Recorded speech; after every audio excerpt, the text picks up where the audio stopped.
Halo pemirsa, Sindo Malam hadir dengan beragam informasi terkini tanah air serta mancanegara. Bersama saya Nata Arman, inilah Sindo Malam selengkapnya.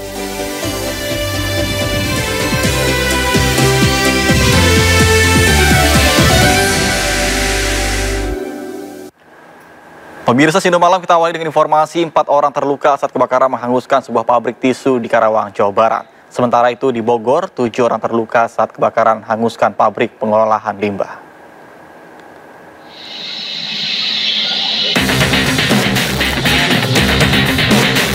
Kebakaran melanda sebuah pabrik tisu di kawasan industri Kujang Cikampek, Karawang, Jawa Barat.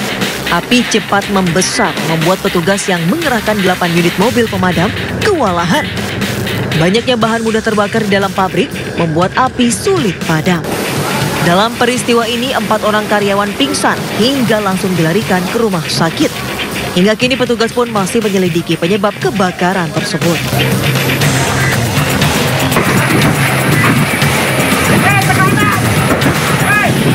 Sementara itu di Bogor, Jawa Barat, kebakaran hebat melanda sebuah pabrik pengolahan limbah di Jonggol. Api cepat membesar dan sejumlah ledakan pun sempat terjadi. Saat proses pemadaman, petugas damkar sempat kesulitan lantaran banyak zat kimia berbahaya yang rentan memicu ledakan. Akibat kebakaran ini 7 orang luka bakar hingga harus dilarikan ke Rumah Sakit Umum Daerah Cilengsi untuk mendapatkan pertolongan medis. Dari Karawang dan Bogor, Jawa Barat, Tim Liputan iNews melaporkan. Seorang pria tewas tertabrak kereta komuter lain saat tengah menyeberang di perlintasan kereta Rawabuaya Cengkareng, Jakarta Barat. Korban tewas mengenaskan dengan kondisi tubuh termutilasi.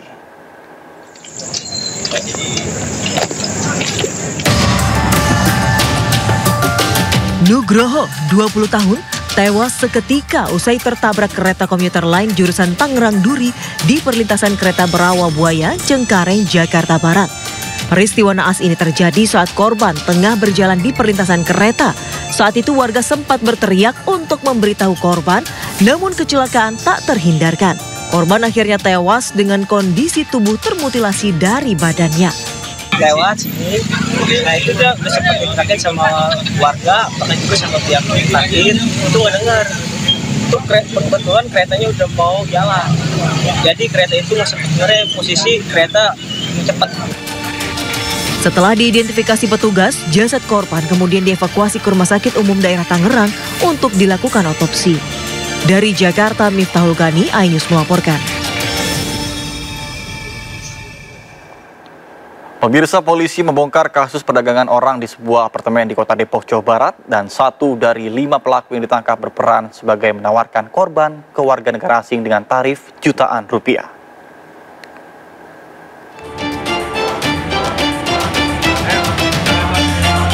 Aparat Polres Depok, Jawa Barat mengungkap kasus tindak pidana perdagangan orang di sebuah apartemen di Depok. Penangkapan kelima tersangka berawal dari ditangkapnya pelaku Bella Saskia. Sehari kemudian 4 tersangka yang ditangkap yakni Riva Ramdhani, Reza Azari, Muhammad Fahmi, dan Maulan Akbar. Hasil pemeriksaan, 1 pelaku berperan mempromosikan wanita yang hendak dijual ke lelaki Dumbelang lewat media sosial. Dalam bisnis ini, para pelaku mempekerjakan korban untuk berkencan dengan warga asing dengan tarif 3 juta rupiah untuk sekali kencan. Setiap kali mereka melakukan perdagangan orang, ini dikenai biaya sekitar 3 juta rupiah. Jadi dijual dengan harga 3 juta rupiah dan ini spesialisasi dilakukan terhadap orang asing. Dengan barang bukti pesan singkat dan alat kontrasepsi, para tersangka dikenakan Undang-Undang Pemberantasan Perdagangan Orang atau Eksploitasi Anak di bawah umur dengan ancaman maksimal 15 tahun penjara. Dari Depok, Jawa Barat, Yung Rizky, iNews melaporkan. Pemirsa, di sisi lain, bahaya judi online tidak hanya mengancam perekonomian, namun juga kesehatan masyarakat. Diketahui sedikitnya 100 orang dirawat di Rumah Sakit Cipto Mangunkusumo, Jakarta Pusat akibat kecanduan judi online. 68% pasien korban judi online diantaranya adalah laki-laki dan usia para korban dari 14 hingga 35 tahun. Para pasien kebanyakan berasal dari Jabodetabek, namun demikian ada pula pasien rujukan daerah seperti dari Kalimantan, Sumatera hingga Sulawesi. Merespon hal itu, Menteri Koordinator Bidang Pemberdayaan Masyarakat Muhaimin Iskandar hari ini mengunjungi para korban judi online yang dirawat di RSCM.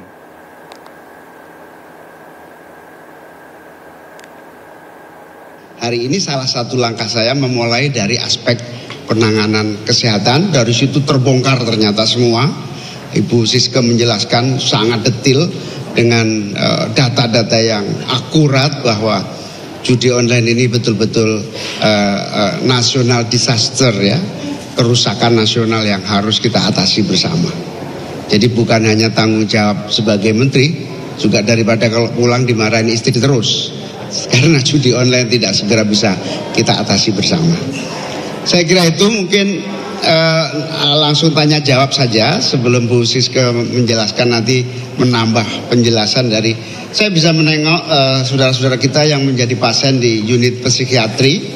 Saya ketemu seorang pasien yang sudah sehat, juga menjelaskan bagaimana kecanduan dan akhirnya sempat pulang pergi dari rumah sakit ini, kambuh lagi, diatasi lagi, alhamdulillah akhirnya sembuh. Dan juga masih banyak pasien-pasien yang datanya amat sangat banyak di seluruh Indonesia. Pemirsa, Kepala Pusat Pelaporan dan Analisis Transaksi Keuangan atau PPATK mengikuti rapat dengar pendapat dengan Komisi 3 DPR periode 2024-2029. Dalam rapat itu, PPATK menganalisis perputaran dana judi online pada periode Januari hingga Juni 2024 mencapai 13,2 triliun rupiah.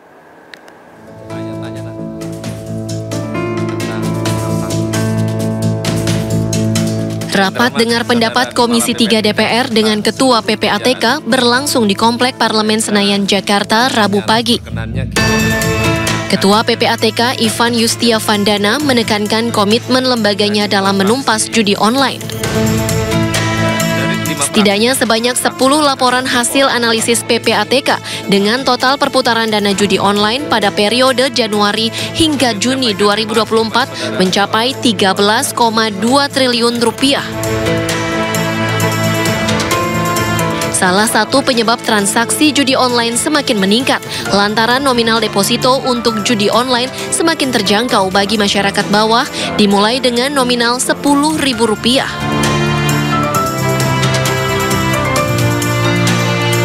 Sementara berdasarkan data peningkatan perputaran transaksi judi online yang kian masif jika dibandingkan dengan tahun sebelumnya, pada tahun 2021 perputaran transaksi judi online mencapai 57,91 triliun rupiah, kemudian di tahun 2022 meningkat menjadi 104,42 triliun rupiah. Perputaran transaksi pada 2023 juga melonjak menjadi 327,05 triliun rupiah. Sedangkan pada semester pertama 2024 sudah mencapai 174,56 triliun rupiah.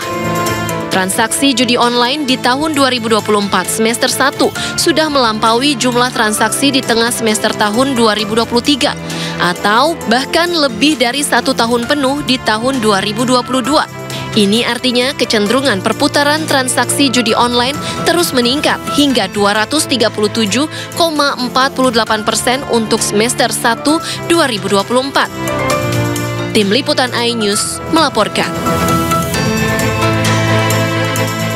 Pemirsa, Kementerian SDM menawarkan sekitar 12 proyek panas bumi di ajang Konferensi Perubahan Iklim Perserikatan Bangsa-Bangsa tahun 2024 atau yang dikenal dengan COP29. Tawaran investasi ke energi bersih ini sebagai optimalisasi potensi sumber daya panas bumi sebanyak 23,5 gigawatt di seluruh Indonesia. Dalam agenda COP29 di Olympic Stadium Azerbaijan, Indonesia menawarkan potensi sumber daya panas bumi yang bisa dioptimalkan sebanyak 23,5 gigawatt di seluruh Indonesia. Namun hingga kini baru digunakan hanya sebesar 2,59 gigawatt saja. Kepada para anggota Konferensi Perubahan Iklim Perserikatan Bangsa-Bangsa 2024 atau UNFCCC, yang dikenal dengan sebutan COP29, Dirjen Energi Baru Terbarukan dan Konservasi Energi Kementerian SDM Enia Listiani menegaskan Indonesia resmi menawarkan 12 proyek panas bumi dengan investasi senilai 34 triliun rupiah. Tawaran investasi ke energi bersih ini sebagai bagian dari optimalisasi pengembangan potensi sumber daya panas bumi agar dimanfaatkan sebagai sumber listrik berbasis geotermal. 12 proyek panas bumi yang ditawarkan pemerintah Indonesia, termasuk di dalamnya ada 3 proyek cogeneration geothermal. Dari 12 proyek tersebut, bila dihitung kebutuhan investasinya, jumlahnya mencapai 2,16 miliar dolar Amerika Serikat atau sekitar 34 triliun rupiah. Dirjen EBTKE menegaskan investasi panas bumi ini juga ditawarkan kepada Forum Just Energy Transition Project atau GETP hingga Asia Zero Emission Community atau AZEC. Demi menarik investasi pengembangan energi panas bumi, pemerintah akan mempersingkat dan mempermudah perizinan mulai dari yang mencapai 5 tahun lebih hingga hanya 3 tahun untuk menarik investor.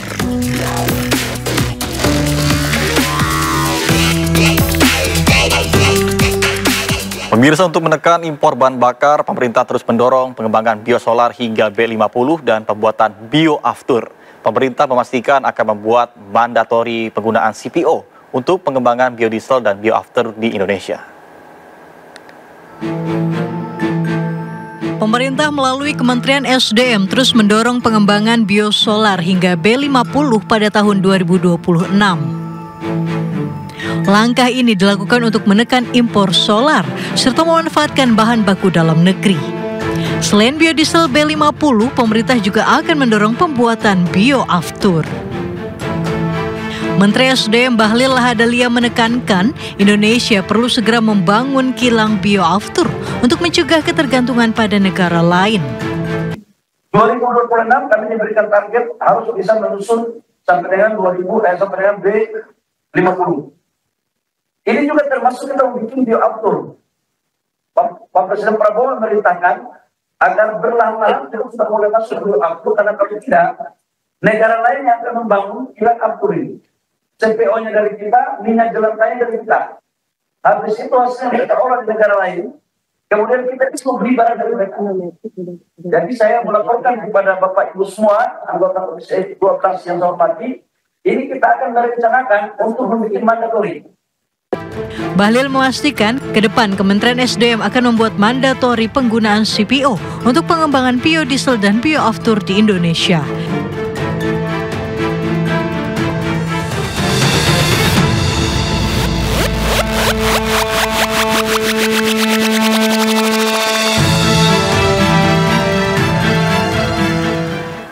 Pemirsa, beban utang yang terus meningkat membuat banyak kalangan meminta pemerintah untuk mewaspadai tingginya utang jatuh tempo dalam 3 tahun ke depan. Menteri Keuangan Sri Mulyani mengungkapkan pihaknya bergerak cepat mempertahankan kepercayaan investor dengan konsistensi kebijakan sebagai salah satu kunci dalam pengelolaan utang pemerintah. Beban utang yang terus meningkat membuat banyak kalangan meminta pemerintah mewaspadai tingginya utang jatuh tempo dalam 3 tahun ke depan. Total utang yang telah menyentuh 8.473,9 triliun rupiah hingga September lalu diperkirakan akan memperberat beban fiskal pemerintahan Prabowo. Menteri Keuangan Sri Mulyani Indrawati memastikan pemerintah terus melakukan upaya pencegahan risiko utang jatuh tempo. Menurut Sri Mulyani, mempertahankan kepercayaan investor dengan konsistensi kebijakan menjadi salah satu kunci dalam pengelolaan utang jangka pendek. Dengan skema penerbitan utang baru, pemerintah memastikan beban fiskal dalam menanggung utang dapat diminimalisir.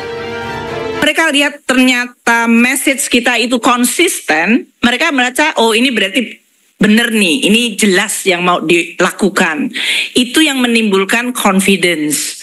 Jadi confidence tuh nggak dibuat-buat, tapi memang merupakan upaya keras kita semuanya. Dan kami di Kementerian Keuangan juga bekerja keras untuk menjaga tadi, kalau kita bicara tentang penerimaan akan seperti ini, belanja akan seperti ini, kita mau isu utang sekian, kita mau, itu kami sampaikan. Sehingga di DPR kami juga menjelaskan, di investor atau di bondholder, masyarakat secara umum juga bisa melakukan.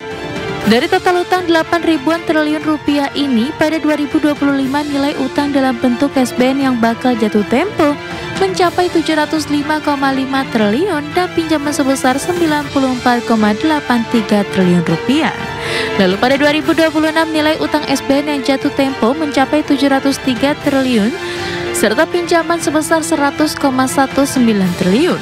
Lalu pada 2027 nilai utang SBN yang jatuh tempo mencapai 695,5 triliun dan pinjaman 107,11 triliun rupiah.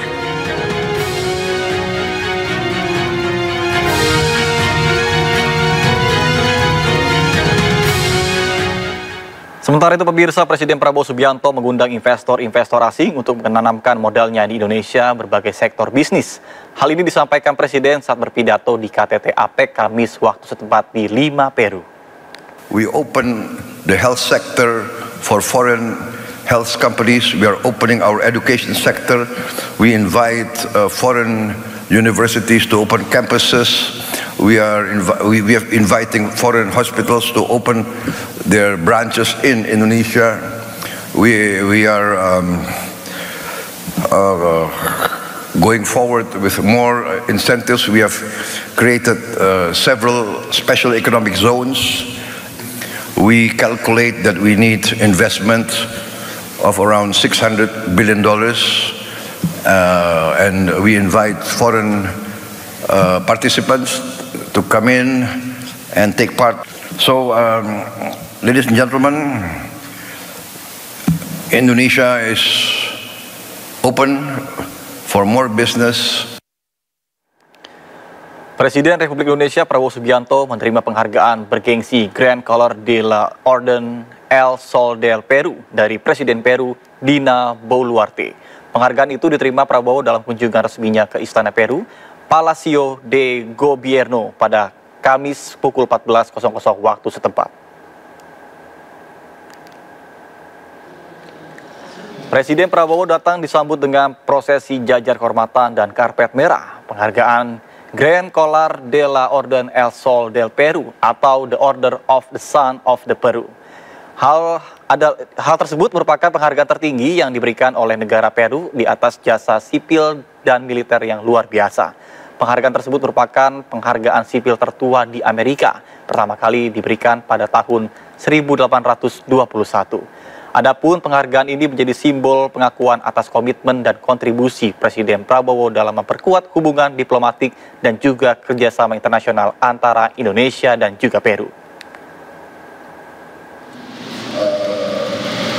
The great honor you have given to me and to my country by awarding me the Grand Collar de la Orden El Sol del Peru is a great honor. Thank you very much, Madam President. Mahkamah Konstitusi memutuskan mengubah surat suara calon tunggal di Pilkada. Informasinya sesaat lagi, tetaplah bersama kami di Sindo Malam.